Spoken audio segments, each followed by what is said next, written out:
welcome to this event, and also apologies for the change of time, which was linked with the change of the agenda of the voting in the parliament, so there was really nothing we could do about that. So I am Ilaria Todde, I am the Advocacy Director at ELC, the EuroCentralAsian Lesbian community. She's an umbrella organization working specifically on the rights of the women of the LGBTI community, so we focus on lesbian, bisexual, or women, as well as trans and intersex people who identify as lesbians. So we have this focus, this double focus of women's rights and LGBTI rights, and one of the things that we did this year was to prepare a research on the Istanbul Convention, because as is going to be explained by the two amazing researchers that have worked with us on this, the Istanbul Convention has a provision that obliges the member states to apply the convention in a non-discriminatory way, and the grounds of non-discrimination are, among others, sexual orientation and gender identity. But the question is, how is that actually applied to LGBTI women? So we have asked the two researchers from the University of Valencia, Ruth, Mestre, and the University of Venice, Sara Vido, to do an analysis of the Istanbul Convention and analysis of good practices, so that we can see how the most important European legal framework on violence against women can be, and domestic violence can be used to protect also LGBTI women from violence. So I will give now the floor to Sara and Ruth for the presentation. Good afternoon, everyone. It's a great pleasure and honor for us to present the preliminary results of our research on protecting LGBTI women and non-binary persons from gender-based violence under the Istanbul Convention. First of all, thank you so much for hosting us, and Bjork, thank you so much, and to ELC for giving us the opportunity to conduct this research, and the entire amazing staff of ELC. So the starting point, perfect, the slide, excellent, thank you. So the starting point is that gender-based violence against LGBTI women and non-binary persons can be countered and prevented, and victims must be protected within the framework of the Istanbul Convention. Indeed, Article 4, Paragraph 3 of the Istanbul Convention establishes that the implementation of the Convention must be secured without any discrimination regarding sex, gender, sexual orientation, gender identity, and other statuses. And in particular, we used a suggestion by a queer feminist lawyer, Diane Otto, according to which the international legal framework can build solidarity and challenge entrenched inequalities of our societies. Queer in international law implies imaging liberatory possibilities. So this report that we present today reflects on such liberatory possibilities by using the Istanbul Convention to challenge heteronormativity and the gender binary. We divided the presentation into 4 parts: making the invisible visible, coordinating effective responses to gender-based violence, queering the Istanbul Convention, and changing the narrative. We will use the articles of the Istanbul Convention as references or throughout the presentation. The research has been conducted through desk research, questionnaires to relevant stakeholders, and through a meeting with stakeholders in Valencia. So, visualizing and monitoring. Recent studies, you can hear me. Okay, yeah, there. So recent studies, have shown the frequency and scope of gender-based violence against LGBTI women and MBs, the scarcity of studies referring to them, and also the little attention that states pay to it. This is problematic because knowledge is essential for effective policy making, for policy evaluation, and for monitoring the implementation of the IC. Not only research, knowledge, and data collection about gender-based violence against LGBTI women and MBs is scarce, but actual official statistics and surveys rarely include the reality, the experiences, and needs. Also, because of the multiple discriminations that they encounter, LGBTI women have expressed mistrust in state agents, fear to be targeted as queer, and a tendency to seek support in community-based organizations. So we believe a change in the narratives about numbers and about data collection needs to be made, and NGOs need to be adequately funded to collect data and produce evidence-based knowledge. We need to develop a methodology for safe data collection that can be made public without putting women at risk. And the good practice that we have is the Rete Meduse in Italy that has set up the Italian Observatory of Lesbophobia. Article 10 of the Istanbul Convention requires the states to appoint an official coordinating body that would coordinate, implement, and monitor the measures taken in compliance with the Convention. And this body has to coordinate the data collection process. So this body should design an overall strategy that incorporates civil society both in the collection of data and in the monitoring process. And moreover, we think we should gather information from other institutions, such as ombudsperson offices and equality bodies, about re-victimization and about violence LGBTI women and MBs confront at the hand of state officials. We saw the shortcoming in the collection of data and the importance of the monitoring process.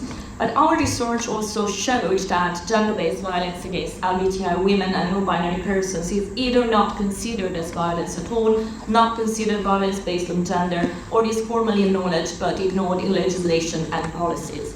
So we are looking here into coordinating effective responses. And starting from Article 7 of the Istanbul Convention, comprehensive and coordinated policies. GREVIO already very well stressed the importance of considering intersecting grounds of discrimination while elaborating policies. It's also important to go beyond inclusive policies that merely add LGBTI women to pre-existing frameworks and or policies, so to tailor policies according to specific needs. Another article we looked into is Article 15, training of professionals. Professional training must address all actors involved in or in contact with LGBTI women and non-binary persons that are victims or potential victims of gender-based violence and domestic violence. And professional training is really a key issue to prevent secondary victimization, to prevent institutional violence, an issue that came out strongly from the desk research and the meeting in Valencia, to recognize what violence is and to dismantle myths and stereotypes. The training should not be a formal compliance with a legal obligation and checking boxes action, but must determine significant changes. And then services, Article 20 of the Istanbul Convention. So on the one hand, it is pivotal to make services available. GREVIO has recognized that women with disabilities, migrant women, LGBTI women encounter barriers to being included in shelter and other services. And so this raises really the need of the involvement, effective involvement of civil society organizations to work together to ensure sufficient resources to meet all needs. However, precisely because addressing the needs of LGBTI women can be difficult in services that are not specifically tailored to their realities, a separate but equal strategy may be useful in certain cases to ensure equal protection from gender-based violence against LGBTI women and non-binary persons. And the good practice we mentioned here is the Refuge en France, which also takes into consideration another important intersecting ground of discrimination, which is age. So these failures suggest actually bigger problems. Despite the due diligence principle of Article 5, violence is tolerated and normalized. On the other hand, a pattern of systemic failure in protecting LGBTI women and MB persons emerges precisely because their experiences are seldom contained in the terms we use. And that's why we needed this table to fit the different types of violence LGBTI women confront with the nomenclature of the Istanbul Convention. And it shows that the semantic field of gender-based violence is occupied by realities that do not describe LGBTI women and non-binary persons' experiences of violence. Therefore, there's like a constant exercise of fitting within the narrative, within the mainstream narrative, and an effort to query the policies and laws that is needed to liberate these real protected possibilities. we would like to discuss with you two types of strategies that are not necessarily dilemmatic. They're not either or. We don't think them as you either go one way or the other. And actually, being things that they are, we need both right now. By a fitting solution strategy, we refer to situations in which a queer interpretation of a provision can offer protection. So, as an example, including corrective practices as gender-based psychological violence.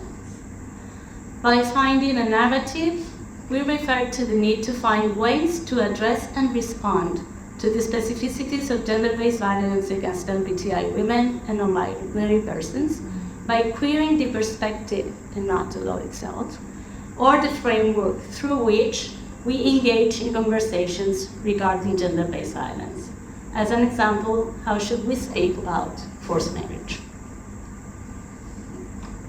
So, thank you. Okay, so the first strategy, queering international law, and the Istanbul Convention in particular, we would like to propose two examples. One example that in theory worked, but listening to LGBTI women's realities did not, and one that can actually potentially work. So first, the Istanbul Convention, as we know, prohibits states to condone or lessen gender-based violence crimes committed in the name of honor. And the desk research suggested that violence that targets women who descend from traditional sexual and gender roles might be brought within the expression honor-related crimes and violence. However, the participants in the Valencia meeting suggested that the term was already being used to describe another reality. So this is why we thought about the second strategy, of which my colleague will explain further next. And the second point is aggravating circumstances. So criminal law is quite inevitably gender neutral in the elaboration of the element of the offense, but queer and aggravating circumstances represents the liberatory possibility for the protection of LGBTI women and non-binary persons from gender-based violence. Some operative examples, a femicide can be considered as an extreme form of violence, and the gender-sensitive interpretation of the aggravating circumstance included in Article 46 of the Istanbul Convention would allow to consider as femicide the killing of a girl by a brother or father or another member of the family for being LGBTI. Commercial practices which are motivated by sexual orientation and gender identity can trigger the aggravating circumstance of psychological pressure and of the condition of vulnerability. Institutional violence can also be addressed with the aggravating circumstance of extreme levels of violence, also referring to the jurisprudence of the European Court of Human Rights. Good practice. Two good practices. One is the resolution by the Parliamentary Assembly of the Council of Europe in 2022 on combating violence and hate against LGBTI people in Europe. In particular, the recommendation to make motivations based on sex, sexual orientation, gender identity, gender expression, and sex characteristics as aggravating circumstance for all ordinary offences. And also the amendment proposed in the European Parliament position to the proposal for a European Union directive on combating violence against women and domestic violence after the important report that was commissioned to Femme and Liberty. So, lesbianizing our lenses and creating new narratives would be another strategy. And as Naomi says, violence hurts, diminishes, excludes, and may even kill. So it is real, and yet it is important how we talk about it. It is important the narrative we create. Although the diversity of women might appear as covered by the non-discrimination clause, the monitoring rounds of GREVIO have exposed the difficulties of this non-discrimination clause to provide protection. There's much room for improvement in the inclusion of the perspectives and needs of women who are located at the intersection of different systems of power or discrimination in all 4 periods of the Convention. The states must, for instance, recognize that certain forms of violence may be more prevalent among certain groups. Violence impacts women differently. Rape, forced marriage, intimate violence are different violences to different women. The mere fact that sexual orientation or gender identity are not aggravating circumstances or the fact that the term lesbophobia is nowhere to be found, tells us about the perspective of the IC, which is very cis-normative and very heterocentered. So we think the ideal would be to include lesbophobia as an aggravated circumstance that right now only querying my interpretation seems possible. Other discussions need to be held. For instance, Article 3 does not define intimate partner violence, but is included as a form of domestic violence. The states are free to determine how do they do that, how do they regulate intimate partner violence. And this raises a number of questions, such as what type of laws and policies best take into consideration the gender aspects of intimate partner violence that affect LGBTI women intimate relations. How are LGBTI women victims of IPV better protected? And what happens with women that are perpetrators? The solution of considering the gender-based violence only affects heterosexual couples, leaves LGBTI women unprotected. So the other alternative, the gender-neutral policy solution, is also inadequate because it fails to address the problem of power and the problem of discrimination. Laws and policies do not need to be gender-neutral. Rather, they have to understand gender as a primary site for imbalanced power relations and cannot be a substitute, gender cannot be a substitute of sex or women. Meaning policies that are gender-sensitive and addresses the structural discrimination and violence produced by this binary sex-gender model of citizenship. So we think that considering LGBTI women and MB's rights within the framework of women's rights is an effective way to stop the replication of discriminatory hygienics in our societies. Thank you very much. Thank you. Can you please pause the mic? Thanks. Thank you both. We are very happy that this research is coming. It's something that has been asked also a lot of time. How can we make policies concerning gender-based violence make sense for LGBTI women? So I think that this will start to provide some answers. And to comment on this research, we have an amazing panel. We have 4 experts in their different capacities on LGBTI policies or gender-based violence, and that brings very different perspectives, which I think are very important. First of all, we have Malin Bjork, which is an MEP and also the shadow rapporteur on the Directive on violence against women, which has been mentioned before, and is also the host of this meeting, so thank you very much for having us here. We have also Gabriella Senior Policy Advisor for the Sexual Orientation and Gender Identity Unit at the Council of Europe. We have Francoise Kempf, LGBTI Desk Officer at the GREVIO Secretariat. Francoise will probably explain, but GREVIO is the monitoring body who monitor the implementation of the Istanbul Convention, because you have to remember the Istanbul Convention is a Council of Europe convention, so not this building, the one across the river, and of course it's the GREVIO is the body which controls whether or not the states are doing what they promised via the convention. And finally, we're very happy to have here also Stephanie Futter-Orel from WAVE. WAVE is the biggest, it is the European network on women, especially services and shelters. And it's very important for us that we are here together with another feminist organization who works in general on violence against women and gender-based violence against women, because we think that this issue is tackled only if we are united and if we consider together what are the possible ways in which we can make this better for LGBTI women and for women in general, of course. Sara will have to leave at some point during the discussion. I'm so sorry for that. It was very much train leaving at 5. Sorry.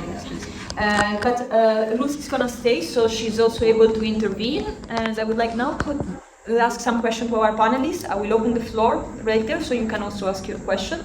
and we will do then a last tour of questions from me. So I will start with Malin, because so just to ask to you, what are your comments on what you just heard from our researchers? I get to start because it's in the European Parliament House. Or Yes, that's your priority. I just want to say that it's very, very. Every day is a happy day when I can host a lesbian event. So thank you for coming here and being here. It sounds like you've done a press conference. We're here, then we'll have a little reception. But that's not usual. It's not something that I get to enjoy every day, I can say, in this house. So thank you for coming here to our house. I think many of the MEPs are in coma after 3 hours of votes, but I will try just to be present. And I think that the first comment is actually I would have loved to have this research before starting. It's a very practical work that we have been doing for some time now. On one hand, to try to have the Istanbul Convention translating into something at the EU level. And as you know, we've tried different paths. We tried that the EU should ratify it, like in a quite ambitious way. It didn't really work. Yeah. So then we had to go for a version where the EU ratifies a limited part, and the Commission was asked, and finally actually did, a little bit late, but still proposed a directive against violence against women and gender-based violence, based on the Istanbul Convention. So we have been working along this path, and I think it's interesting just the dynamic between your research, your civil society activism, the other institutions, and our parliamentarians, and kind of to inventing the ground as we go along. And it could be a study in itself, how we are trying to do that. And I was actually the rapporteur in the joint, between the Libe Committee, Civil Liberties Committee, and the Gender Equality Committee, where we asked for a new legal base for the European Union to be able to do more in this field. We didn't manage with that, but we put it out there. We took the fight. We did some proposals. So I have the feeling that for many years we have been in like trial and error. We tried to open that door up, it's open a little bit, no, it's closed up. We open this door, and maybe that's what at least politics is about. Then we all have different roles in this, but as members of the European Parliament, that's our job to try to open that door up. It didn't kind of work, so we'll go for another strategy. When I listen to your research, that's actually what you have been observing also. Like some goes for the aggravating circumstances, others goes for how could we fit into a concept of honor crimes? Can we do that in a useful way? How do lesbians fit into other LGBT women fit into intimate partner violence? So I think we have some very important learning to do, and there are better models and probably less efficient models. And your research will give us more information on that. Even so, that we cannot want to prove this, and also prove all the argument was politically the door to anyway. And I will be discussing a little bit later where we are now with the work on the Directive against violence against women and domestic violence, as it's called, where we can insert some wordings and should try to visibilize or lesbianize that piece of legislation. We are now negotiating with the council, and it's not so easy. But those are my close reflections. It feels like, but maybe that is how reality is. We are actually communicating entities, the political world, the more institutional world, the research world, civil society, and we advance together, but in our kind of capacities and roles. Those are my initial reflections. Thank you so much, Malin. And indeed, I think the idea of ethical research was exactly the fact that they cannot tell us you don't have data, you don't have You have not done the analysis. The analysis has been done, and now we have to work politically. So it was a way also for us to do that, because it's a thing that is said to us very often. And so indeed, let's continue working politically on these issues. I wanted to turn to the Council of Europe colleagues, because again, the Council of Europe is an important layer when it comes to the application implementation of the Istanbul Convention. So I wanted to ask to Gabi if you want to share with us your first reflections on the research.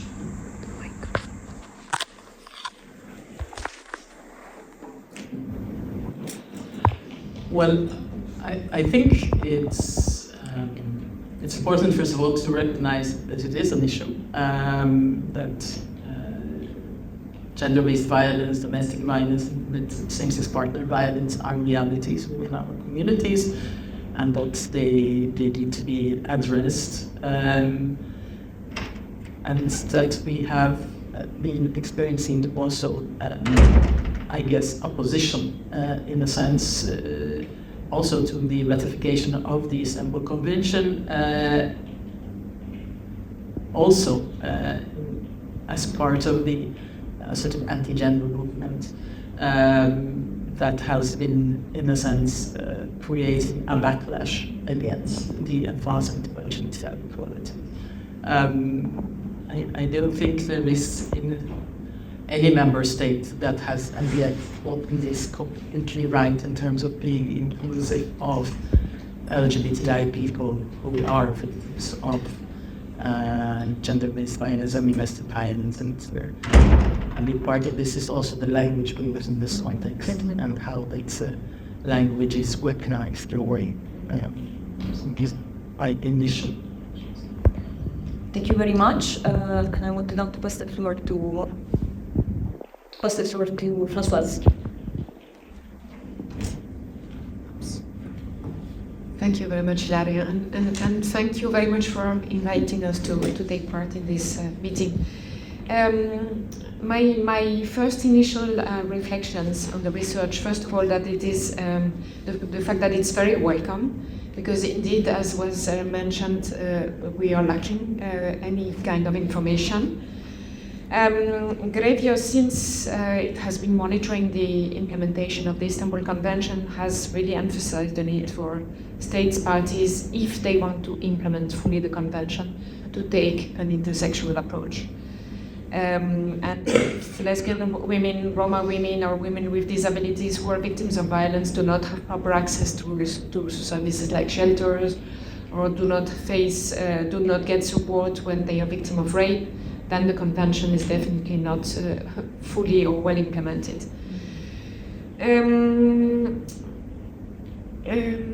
I wanted to mention also that GREVIO has now, for most of the state parties, conducted what is called the baseline evaluation, which means an evaluation of the implementation of the entire convention. And it has just started a first thematic round, which will focus more on certain provisions of the conventions, not cover the whole range. And in this thematic evaluation, intersectionality should be even more emphasized. And there is also an emphasis in the new questionnaire on the provision of services. So reading that, the intersexual dimension will be very important. Then just a few remarks about the points that have been highlighted in the research. First of all, on data collection and research, I will not repeat what has been said about the extreme importance of having data and research, because it forms the basis for any policy making, and for knowing what we are talking about, and for providing adequate responses to women victims of violence.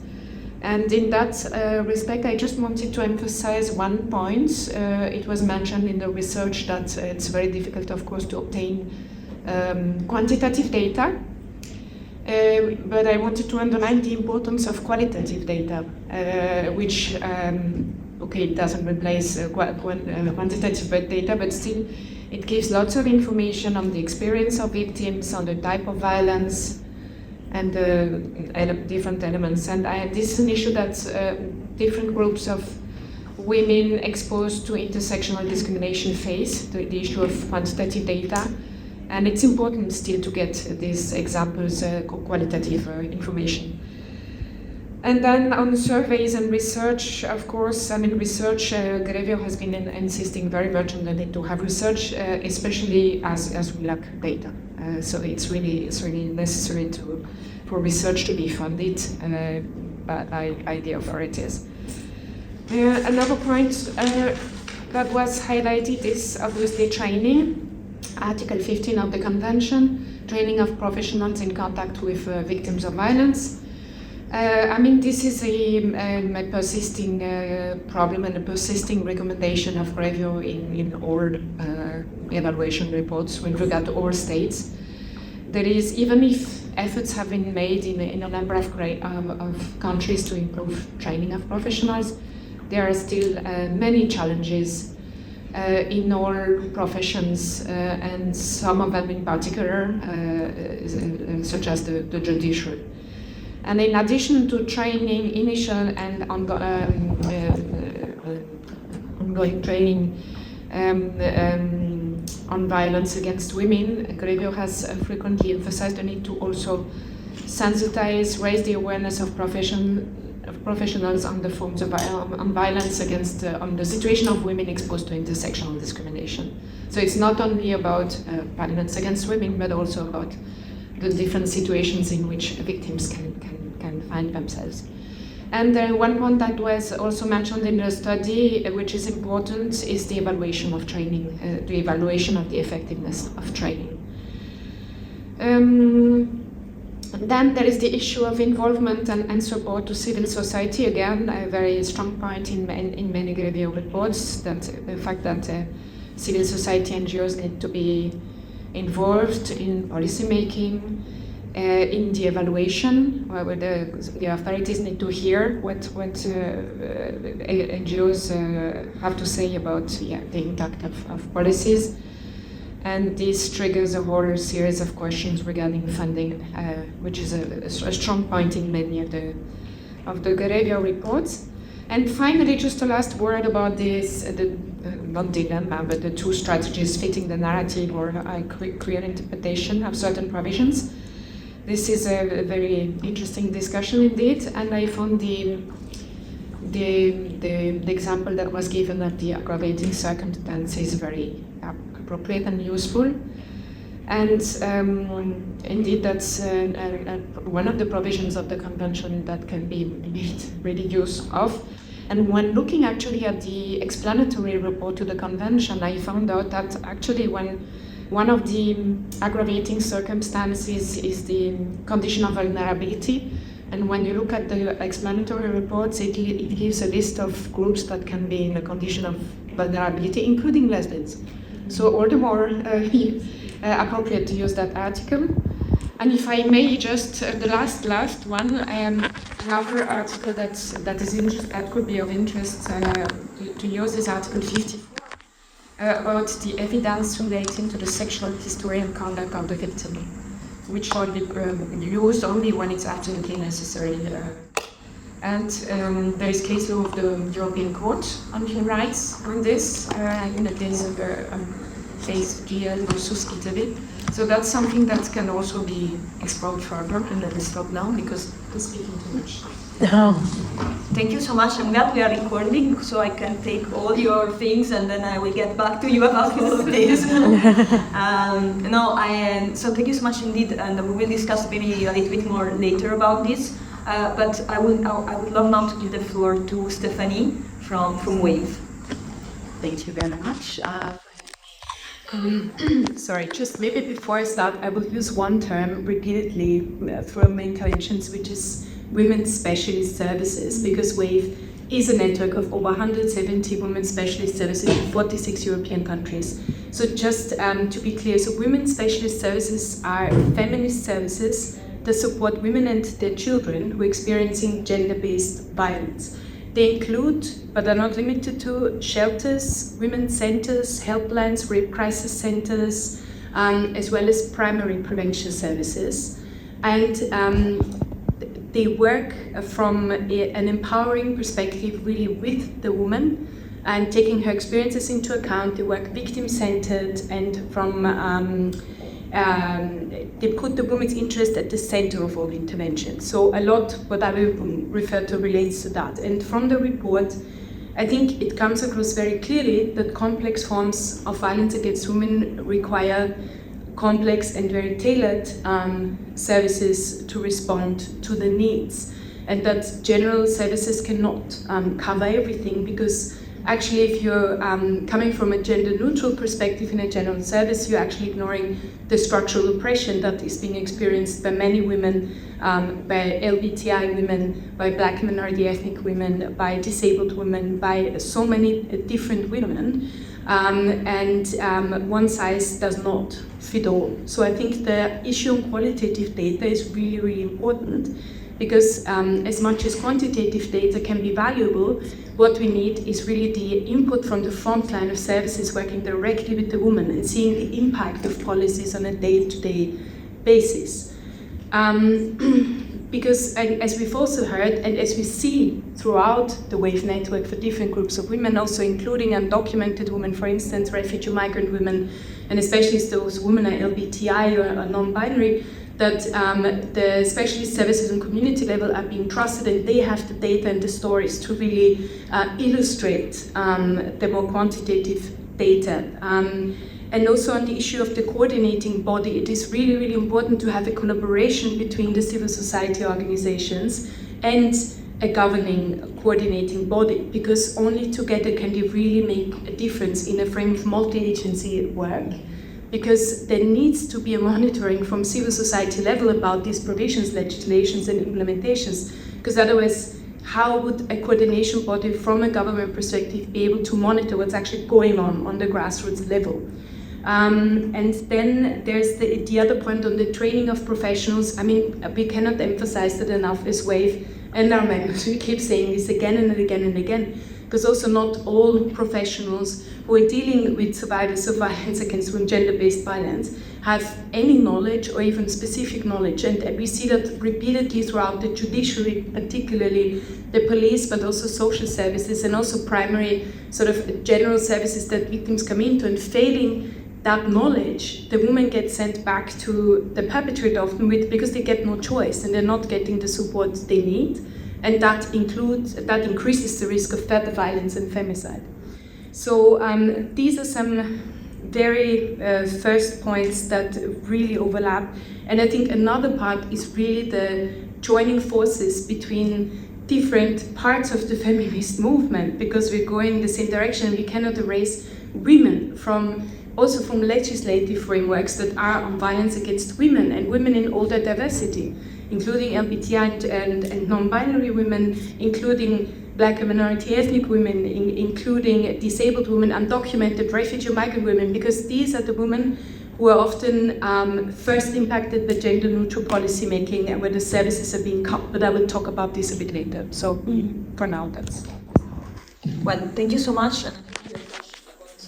Also very important for us, especially not making the mistake of using gender-neutral approach when the issue we are facing is gender-based. And remember that the gender-based violence is there to keep together the structure of society that make possible violence against women as well as violence against people who are gender non-conforming. So not using the words is not going to solve the issue, it's not going to include more people, it's just going to cover this structural society problem, and that will not help anyone at the end. It will actually create more problems. So I think this is a point that as ELC we are also very much in line with WAVE, and indeed we want to find ways in which the feminist movement can work together, starting from this point of awareness, but also then seeing together how certain specific issues are more how they can be targeted and addressed in a better way. The situation of non-binary persons, how do we include them in our reflections? The situation of intimate partner violence between lesbians, how do we include that reflection as well? But I think that keeping in mind that we are speaking about a structural issue will help us in navigating this fact. Sorry, that was my little comment that I'm not supposed to do, but you get anyway. I want now to again pass the floor to our panelists for a small round of further question on what you have said. I will go first with Malin, because you mentioned the Violence Against Women Directive, which has been a directive on which you have worked together a lot to ensure the lesbianization of that directive. And I want to ask you how you think this legislation is potentially useful to protect LGBTI women, both as in prevention and protection against on violence against women. LGBTI women specifically, sorry. I must say that I think, like I said, we tried different strategies as feminists in this house to strengthen the work against violence. When one didn't work, we tried another. In the end, we did get one of the things that we asked for, a proposal from the European Commission to combat not gender-based violence. They took the title of the Istanbul Convention, they called it gender-based violence against women and domestic violence, just drop the title. And then, so what do you do? Well, practically, so how can we use that to, integrate our things to do this? Actually, what you see in your research also. As feminists, we take what we get and we try to do more than possible of what is in there. And I would just start to say, we were from different political families in this house. We have worked cross-party lines to try to push these issues. So that in itself is also that we have added mobilization, feminists, but also, with some queer and lesbian perspectives that made that we had the platform to work on these perspectives. I would say that there is the criminal perspective, and I am not. I'm a lesbian politician. I don't know. Repression is not the only answer to structural problems. But if you don't have recognition in a criminal law, then it's completely invisible. So you don't have to do anything to prevent it because it's not a problem. Then it exists. So in the end, we have to get our realities and LGBTI women's. We have to get that into the text. We have to make it visible in some ways. So that's what I do. But I also, when we did the work here in the Parliament, I wanted specifically to strengthen the prevention part also, and to have these things on that, because I think as feminists we have to work more on that. So there is also some things, and I wanted to strengthen it in general. So not only for NBC around women, and I wanted to make sure that you show more of a focus there. Because otherwise, if we don't do that, if we don't, and that comes to the third part, that was one of our objectives, and we look at way, because it was a lot about the service part. And I think that the worst thing that can happen is that we take away, then we make generic services for victims of crime. Because then G4S will put up the shelf through a procedure of public procurement. It's already happening in our countries. And that's just, that they take away all the expertise, all the commitment, all the bienveillance, very sincere care that has been built up over decades, and that can be expanded and can be improved, and we can work better together. But a public procurement procedure in a locality in Sweden for victims support, it's not the way forward. We have to, So I just say the heads up because it's already happening. So those things, like the criminal provisions, the prevention provisions, and the service provisions. So, and together. And in the end, all these fights, how many mentions do we have of LGBT women? Two. One, we are very happy because it's in the article part, so which is the binding part of the directive. So, yep. But you can see the tedious work that we are doing. All this noise and all this energy, and how you doing because they're in 3 places. But we are very happy. I'm very happy. We are very happy. But I'm just saying that it is a kind of work that is quite in the end it comes down to a few words. We have a big vision, but in the end it's still words, and we have to just things, so we try to get them in there. We have them in the Parliament position. We're now negotiating with the Council. And I see that of the things that it's interesting to hear from GREVIO, and we look at other ways that are being implemented. When it comes to intersectional, very difficult. We have that word also in Parliament decision, very difficult. We can speak about age and older women and single young women, and I guess think about disabilities, and things. But LGBT women are very difficult, and to speak about intersectionality very difficult. So at the moment we are still in negotiations around this, among other, of course, perspective things also with next negotiations. And maybe quickly about this, what is very problematic for us, for ELC, in the Council position is the fact that, first of all, they reduced the mention of LGBTI to one place, which is a recital, so not a binding part. And then, of course, it's very interesting because we have this recital that speaks about women in different kind of different multiple and intersectional discrimination. So you have older women, you have racialized women, you have Roma women, you have disabled women, and then you have LGBTI persons. And I'm like, but there are women among the LGBTI community. Why are you not? Why they are not considered to be? And I think this is the question that we should ask ourselves also when we go. Well, it's again the question of neutrality. Is neutrality going to serve the community we are trying to serve with this? Probably not. So we hope that your negotiation is going well. We wish you a lot of luck, and we are also very happy to continue working with you on this.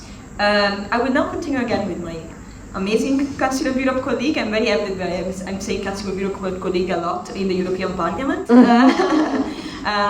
Just to confuse people. So I will go to Gabi, asking, because one of the issues we have often is that when we go to LGBTI policymaker, they will tell us, oh, but gender-based violence is not what we do. Go to the gender equality people. So how can we make sure that gender-based violence measures are included when we reflect on policies concerning LGBTI rights or in general?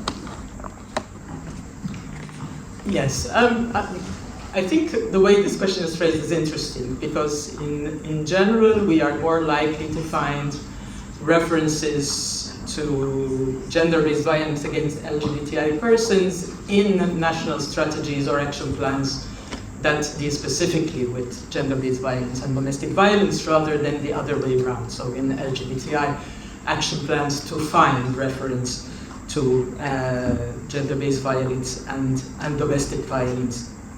And this is because, as I said, I think awareness about gender-based violence and domestic violence perpetrated both sort of against members of the LGBTI community, but also within the LGBTI community, is something that we do not often talk about, I have to say. So one of the first steps is to acknowledge that, as I said, this is a phenomenon that also affects LGBTI persons. And I understand why it is LGBTI persons and not LGBTI women, and this is not the official answer of your position, but my reflection, just to be clear, it is because gay men, non-binary persons, trans men are more likely to be victims of gender-based violence because they do not conform to gender norms. But I personally make a bit of a distinction in that because gender-based violence is more likely to affect members of the LGBTI community because they transgress gender norms. But this is not to not recognize that there is also that the LGBTI community, or the way that gender-based violence and domestic violence manifests itself, may be different across the LGBTI spectrum. So I think this also needs to be considered. So one of the things we need to do is to break the silos that policymakers traditionally operate in, right? If you are an LGBTI policy officer, you are dealing with a specific portfolio, and you might not be necessarily talking to your counterparts who work on gender-based violence. So you need to find ways of approaching this work that is intersectional and that ensures transversality, and by mainstreaming LGBTI rights in both gender equality and gender-based violence-related policies, but also in LGBTI policies. Yes, thanks. And just to clarify, maybe when we speak about this directive, we are speaking a directive which speaks about violence against women. So it's very weird that it's very weird that only LGBTI persons should be referred as person, while we LGBTI women are not referred at all. So that was our comment, that's our position, and I think it's something that we have shared a lot with also the policymaker in this house, because in a directive that is focusing, that speaks only about women, the fact that only that in the case of the LGBTI community we consider that women are not a group that are relevant, it's very concerning, and it's very, very invisibilizing, and a little dangerous when it comes then to support services, and also a little inflammatory without needing to be. It's a way to make feel also women, especially service, for example, that they're not adequate, and this is something that we are working very strongly against. This is my small clarification, but we can discuss this later, me and you, a little bit more. Francoise, I think I want to ask you a little bit about domestic violence, because we hear about domestic violence a lot, which of course in the case of LGBTI women is both to be intended as violence committed within, for example, the family, as well as violence committed by intimate partners. So how can we make sure that state authorities improve the support that they are providing to all women, but including specifically LGBTI women? Thank you for the question. As said in the research, definitely we have many different definitions of domestic violence, and in some countries sometimes in the very same countries we have different definitions which are applied differently, or we have no definition at all, or we have definitions that do not meet the criteria, the requirements of the Istanbul Convention. Against this situation, against this background, I think that what is the most important in order to ensure that measures to combat domestic violence effectively include all women, including lesbian, is to have very broad definitions, which exclude no one from the protection based on any protected ground.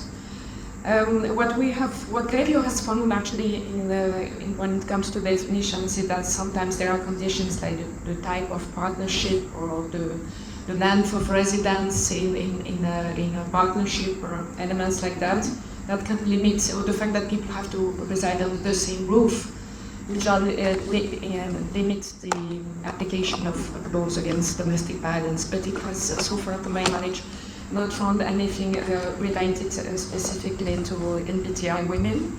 So, but to sum it up, I would say broad implicit definitions combined again with the intersectional lens. Then I wanted to react to what you said about intimate partner violence among lesbian women, which of course exists. I've looked through the Vido database of GREVIO to see if there was anything really specific. I found findings, the general findings on data, research, training, support to NGOs and all that, but they didn't find anything regarding the applicability, the application of some specific provisions like protection orders or emergency bearing orders to LGBTI partners or couples. And in my short experience, I just remember one case in Switzerland in a meeting with NGOs where a representative of an LGBTI organization mentioned the fact that in Switzerland you have emergency bearing orders evicting the perpetrator of violence from their house work quite well in municipal police measures.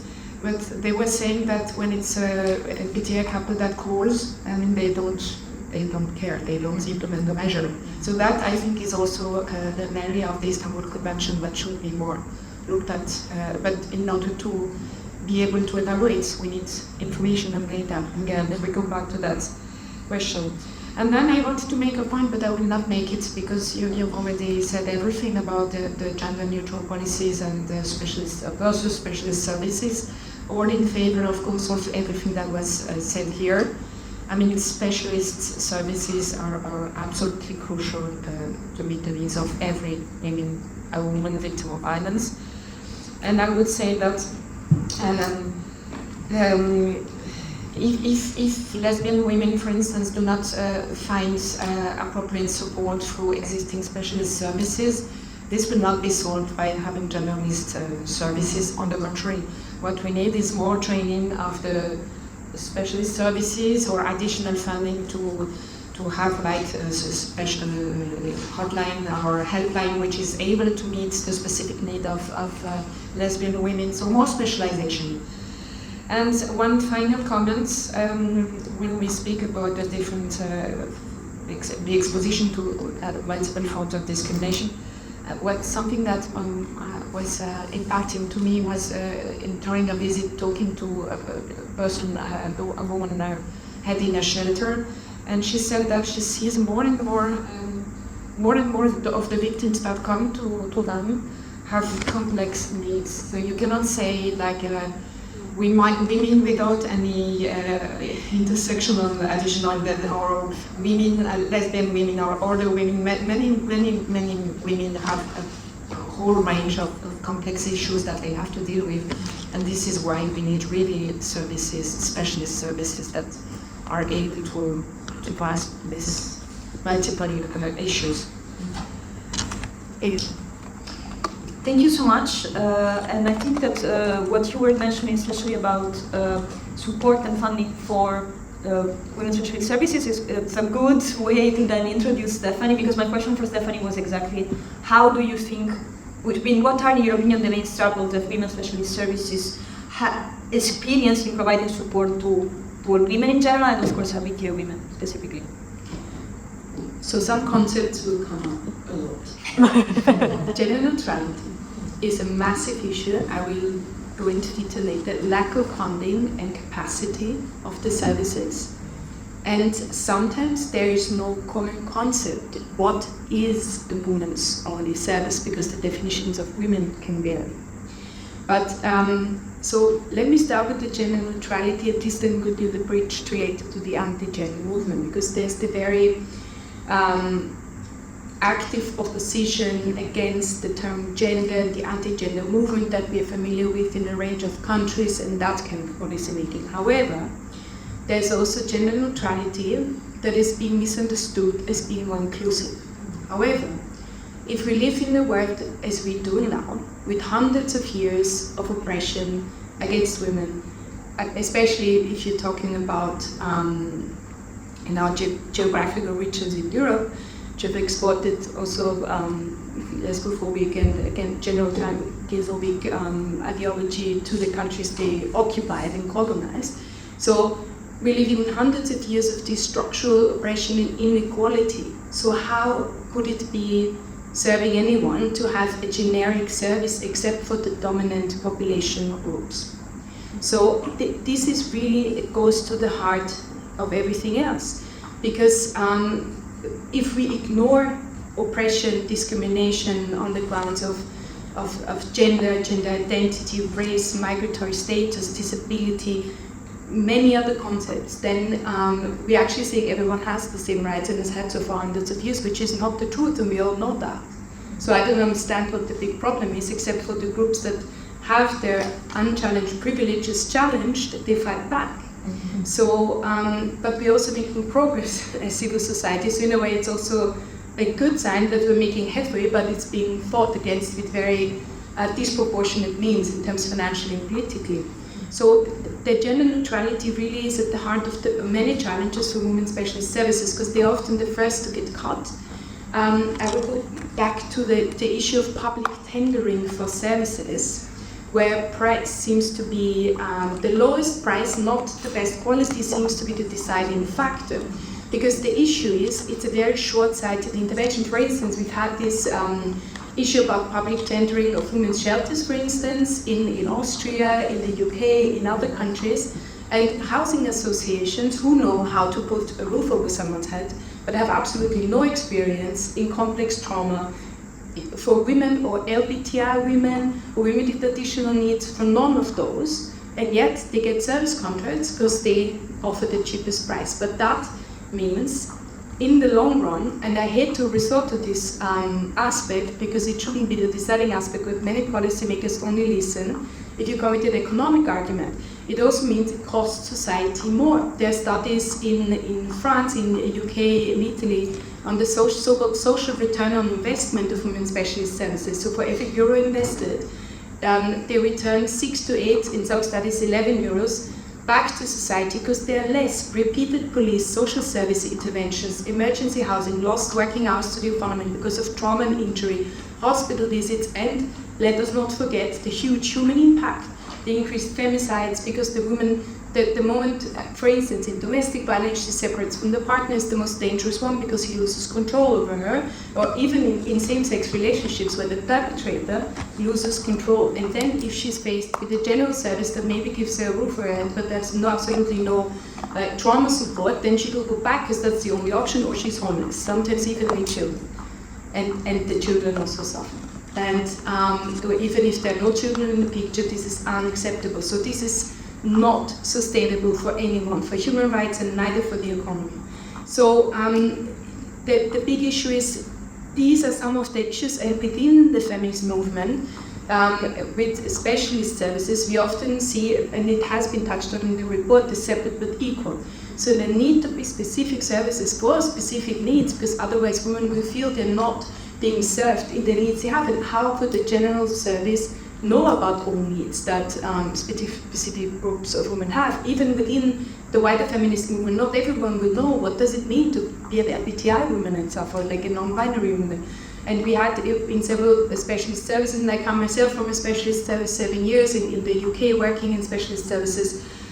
For instance, in a rape crisis service work that we had a lesbian woman coming to a group therapy session. However, she found that her experiences, she was the only lesbian woman in the group, and her experiences didn't resonate, and she didn't feel that this was serving her needs. So we opened a separate group for lesbian women, and we had another one coming, and then another, because if there is no offer, then nobody comes either, because it's a very specific form, and the so-called rape has been mentioned in the report. This is a whole different dimension. So we need more and more specialist services, and they actually, because some general service providers say they fragment service provision. They don't, because how can more services fragment service provision? They add, and they add depth, and they ensure that women get the support they need. Hopefully in the first or second service they go to, not in the 10th that they round to, that is general and doesn't know what they need. So, yes. And the issue on, okay, one last point, in moving specialist service, sometimes there is not a clear agreement what is a woman. So some say they're women-only services, they include non-binary women, they assess every case that comes in, or trans women, and some don't. So that is also, there is no harmonization of that approach, and it differs widely in some countries throughout this. I think that's you're touching upon one of the issues that we have when we think about inclusion of LGBTI women within measures concerning the violence against women. What do we do?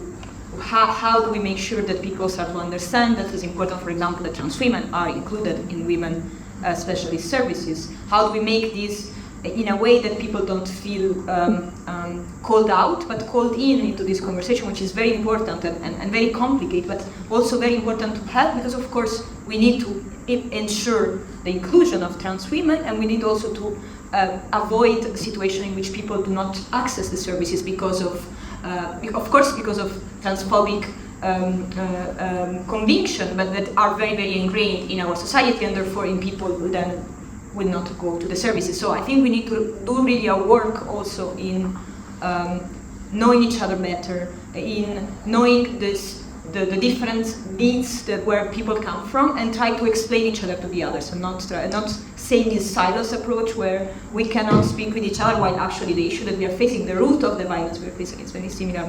And what you mentioned about, for example, lesbian women being more comfortable in a lesbian space, it's something that we also hear a lot. And the same we hear from trans women. Sometimes they prefer to be among trans women. Non-binary persons would prefer to share their experience in a room where there are non-binary persons. And I think it's something that, from a feminist perspective, is not surprising. It's something that we do a lot. And so I think there is the knowledge, and I think there is most of the time the willingness to try this model and to try to apply this model also to the new these issues that are coming and are maybe were not there so clearly in the past, or were not so evident in the past, and now are becoming more and more important for our society. So absolutely it's important that we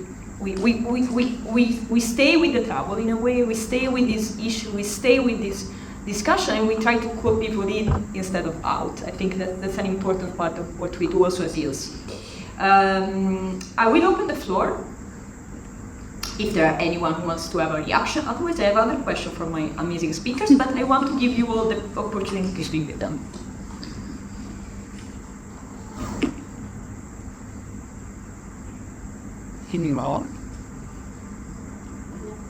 Well, in this case, Are you sure? Are you sure? They are gonna be here only another 15 minutes, then you don't have the opportunity to ask them questions. Yes, thank you. Might as well, because I am experts here, but you hear a lot people talking about the fact that same-sex couples with women have a higher rate of domestic violence than heterosexual couples, based on a couple of studies that exist. It seems surprising to me, but I wondered if you know of any studies that exist and are consistent that we can use to counter that on. I think maybe yes, and also I think wouldn't step my name. So Francoise, I have also something to say. I've never received that information. What we really, as we said at the beginning, is precisely a figure. I just heard last week during the conference in Strasbourg on violence against women, person presenting this in a larger prevalence study that is carried out regularly in France called GREVIO, in which they included LGBTI women. I've not looked at the study, but they said that the forms of intimate partner violence were different, that there was more psychological violence. They found out that there was more psychological violence and less physical violence, less physical aggressions. But I've never heard that information.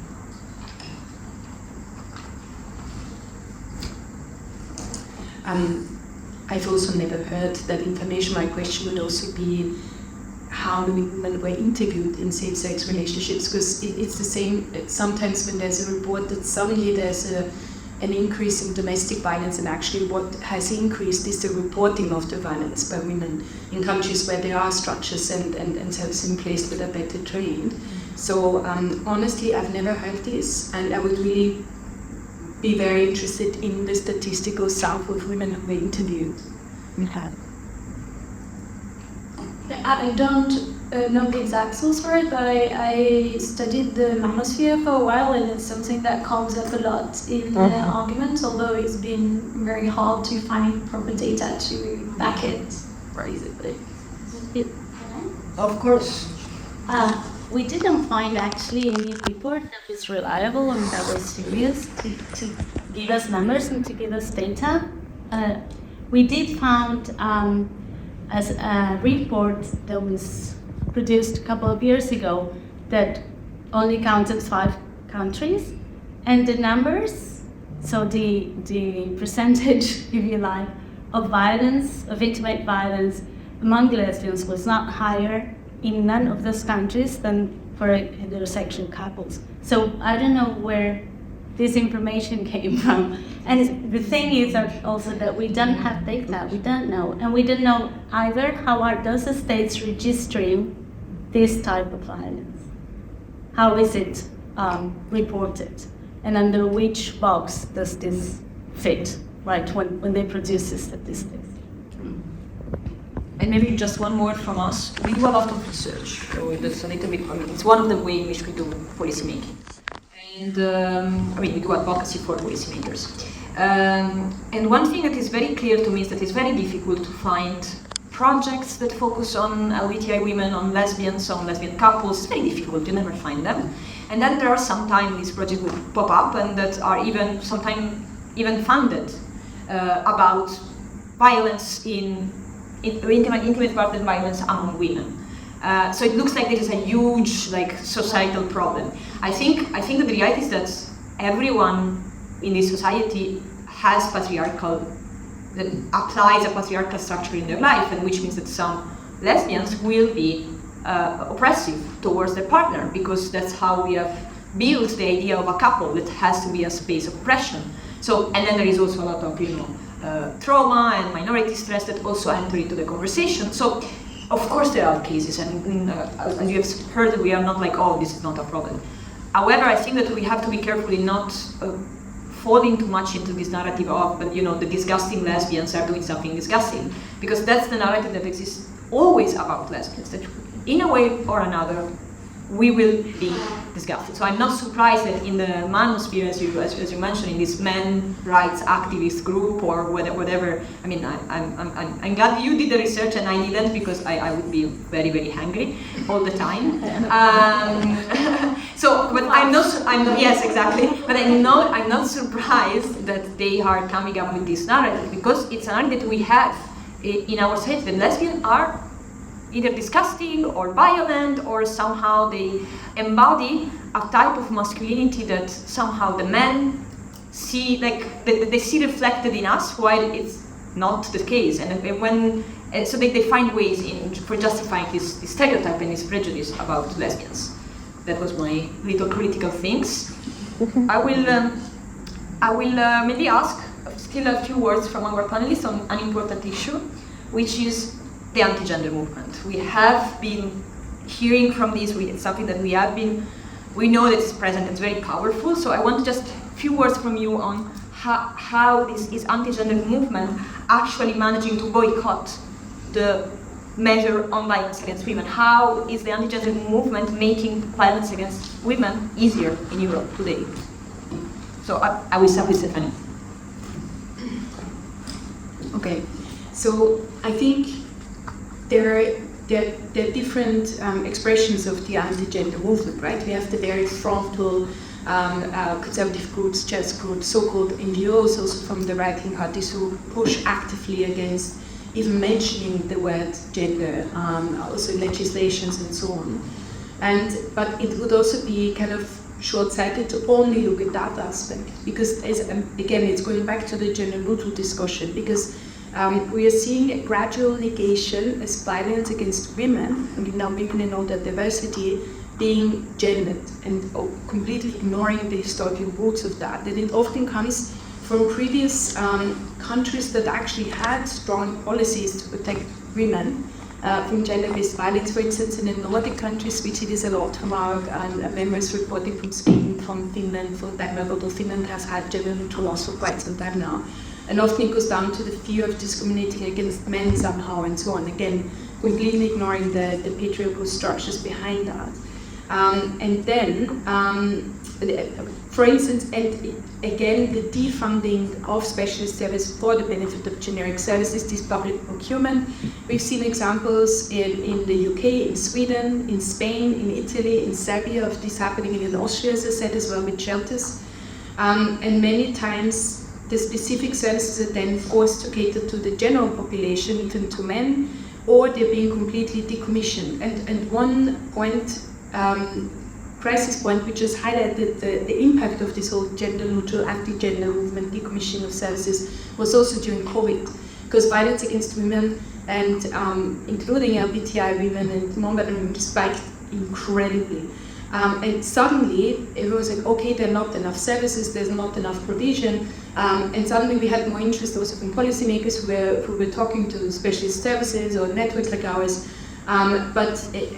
that really showcased how these topics come, but it's also coming back to general, because you've mentioned that in one of the services where you were speaking, they said they get more victims with complex needs, but it also connects with austerity measures, generally really cutting back on social services, even the general population support, and on the specialist service again. So the women who have the most complex needs are the first to be defunded and the most exposed to more violence. And that is what the anti-gender movement also does, but obviously, but also what the whole gender-neutral policy making really affects.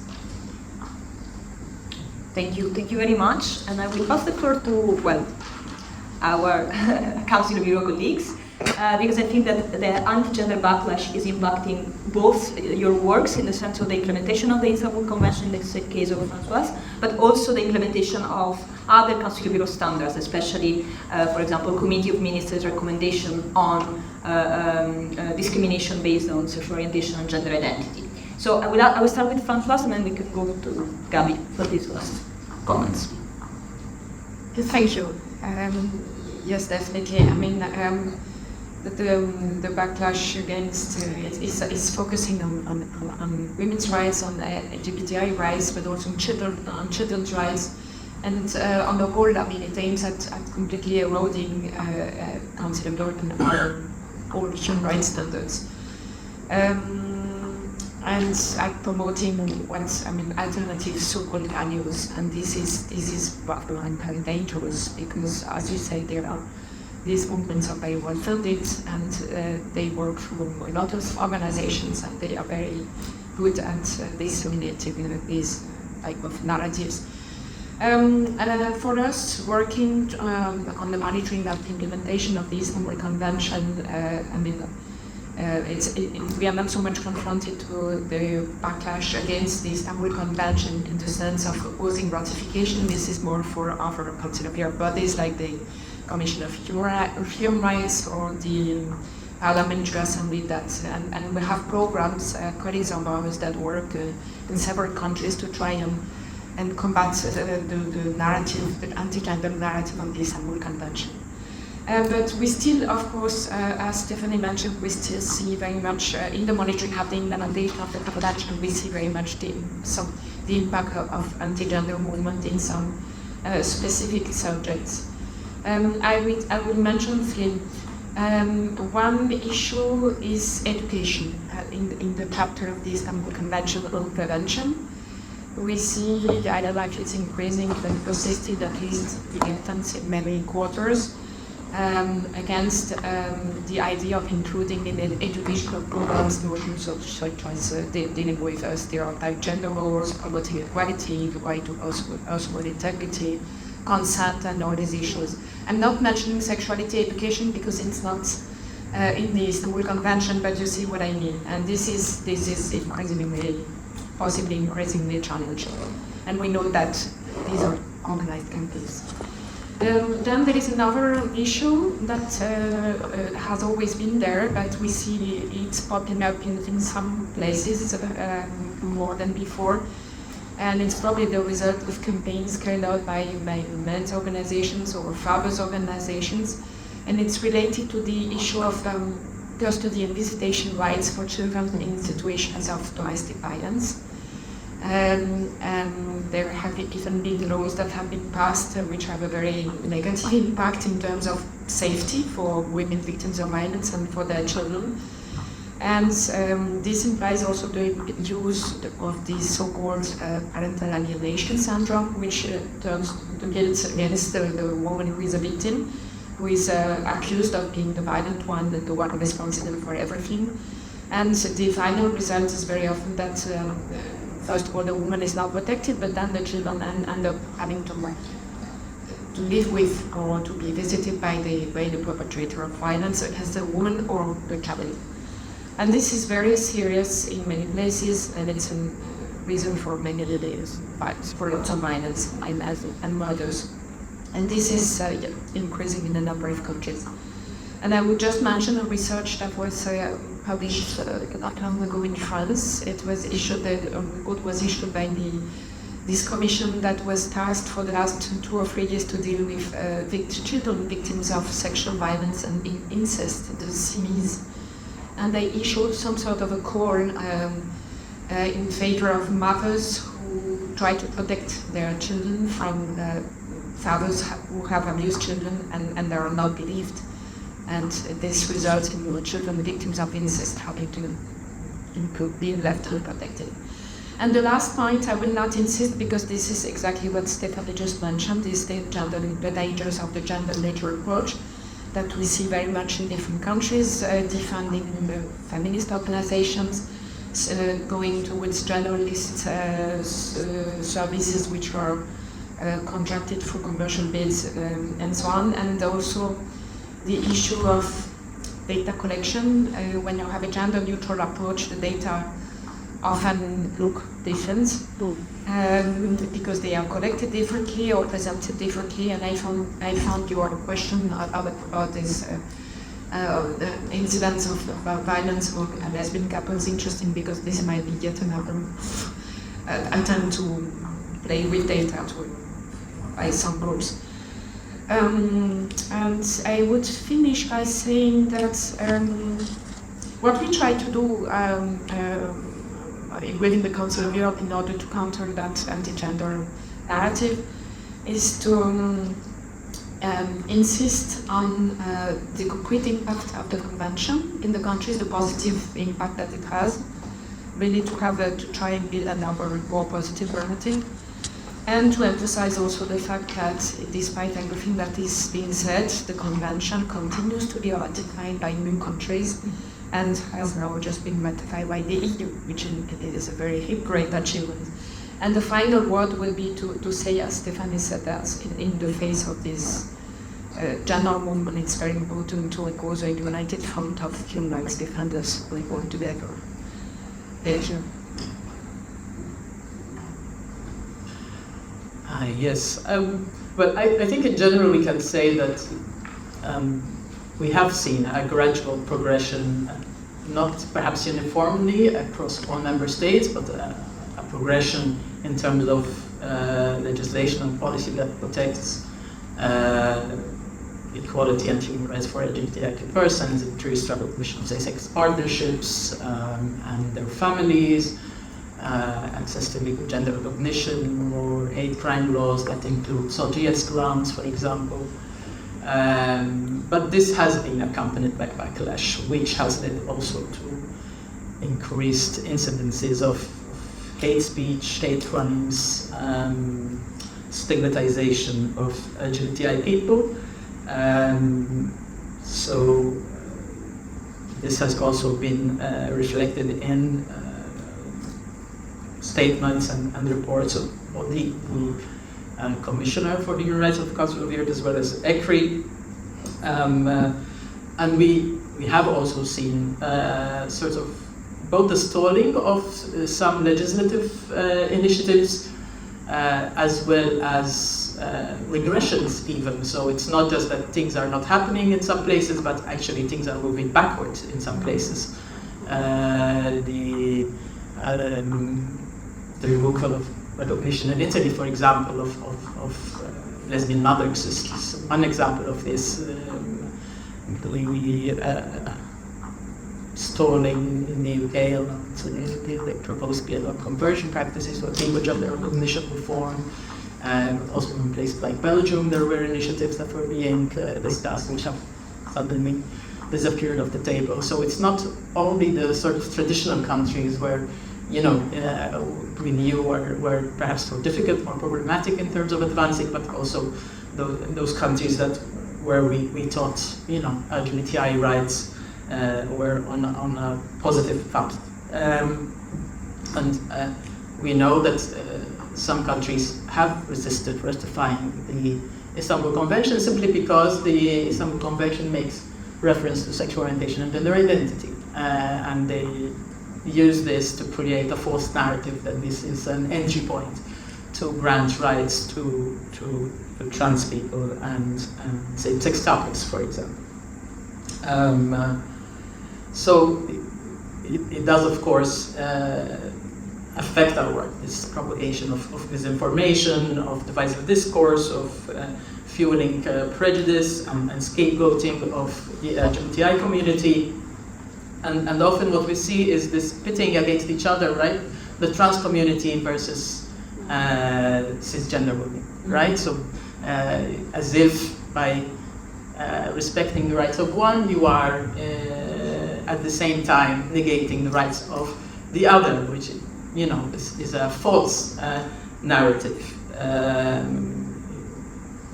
In effect, the mechanisms of oppression on both groups is underpinned by the same sexism, misogyny, transphobia, and other LGBTI phobias. I guess the challenge is that in order to advance, we require political will, right? So how do we build this consensus towards a common vision of human rights and respect for all minorities, so that we can actually move forward, prevent further backsliding, protect our democratic values in respect of the rights of everyone. Although the picture perhaps is not altogether positive, there are still some things that are moving forward. So as Council of Europe, we are looking to implement and address challenges also in collaboration with the EU in terms of coalition building that would bring together sort of a broad range of actors engaged in promotion and protection of human rights, conducting research, increasing our knowledge and understanding of the impact also of the anti-rights movement and how best to counter them. And it's also positive to know that we are also moving forward, for example, on the drafting of new standards, such as the draft Committee of Ministers recommendation on the equality of rights of intersex persons, and also the PACE report and resolution on preventing and combating violence and discrimination against LGBT women in Europe. So I think the context is challenging, but there are still, I think, opportunities to move forward. Thank you, Gabi. And of course, we're very excited about some of the things that you mentioned, including the LGBTQ report. It's very important, and we're also very interested in the rest of the work that you're doing with the EU and on intersex. So we're very happy that the SOGI unit, the Council of Europe, is moving also in this direction. It's very, very positive. We're very happy. But you would say something about the aspect that this is a political battle, so this is a political house. So I'm going to go back into the politics, and I'm going to ask Malin to comment on this rise of the anti-gender movement and how politically and in a feminist way we can counter it. Well, I think, this house is full of people on the more far right or conservative right side, which have a very strong, I would say, anti-feminist agenda. And I think the anti-gender agenda is an anti-feminist agenda. They don't want to speak. It's not that they don't want to speak about women and men. Because they don't want to speak about it in a feminist way, at least. About structures, about power, about fluency of gender. But that's what they don't want. So I would say maybe to call them out on that you're anti-feminist, or to use that also in front, put them in front of what is their political agenda towards us and against us, and they are also then, of course, they are also feminists, and they are also SOGIs, and they're against rule of law, and they're against fundamental freedoms. So we can get a lot of allies. So that's like kind of building the political stakes, and we have managed to do that to some extent, but not completely. And that comes then, to the issue of politics. It's electoral. So talking to our Hungarian friends, where we had this fantastic lesbian march on Victoria, they always say that 2 years ago, or you can't, well, these kids, gays, trans, and then suddenly he started to feel the flavor of maybe some electoral success if he threw that into the and he tested. It worked. Then he, raised the stakes. And how do we do to stop that? I think that's what's happening on a totally different level, but also when we see this very homophobic law of Uganda in a different continent, but it's very clear that the local politicians will say what being. Yeah, you get but I just think that we have to know our enemies, try to not serve their purposes, make our allyship across different movements and groupings also, and maybe sometimes making allies that we're not used to.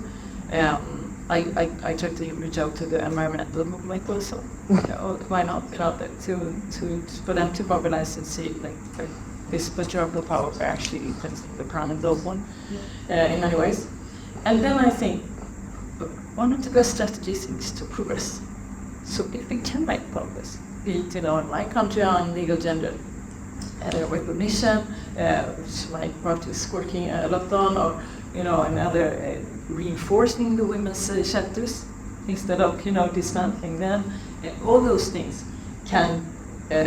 is resistance and is progress, and I think that has to come. And I always say, like Europe, and that goes with after the European Union, so can never do better than what is happening in America.